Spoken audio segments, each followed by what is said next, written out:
T20 உலகக்கோப்பை தொடரில் பாகிஸ்தானுக்கு எதிரான லீக் போட்டியில் இந்திய அணி 6 ரன்கள் வித்தியாசத்தில் வெற்றி பெற்றது.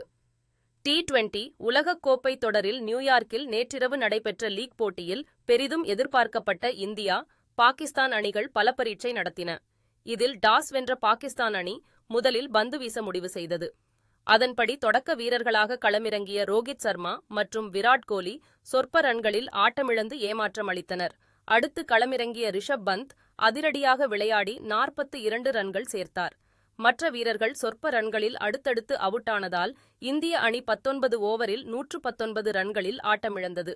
பாகிஸ்தான் சார்பில் நசீம் ஷா மற்றும் ஹாரிஸ் ரவுஃப் தலா 3 விக்கெட்டுகளை வீழ்த்தினர்.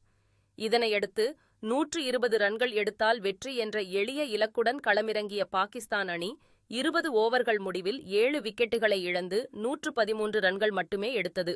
இதனால் இந்திய அணி 6 ரன்கள் வித்தியாசத்தில் வெற்றி பெற்றது. அதிகபட்சமாக அந்த அணியின் முகமது ரிஸ்வான் 31 ரன்கள் எடுத்தார். இந்தியா சார்பில் சிறப்பாக பந்து வீசிய ஜஸ்பிரீத் பும்ரா 3 விக்கெட்டுகளையும் ஹர்திக் பாண்டியா 2 விக்கெட்டுகளை வீழ்த்தி வெற்றிக்கு வழிவகுத்தனர்.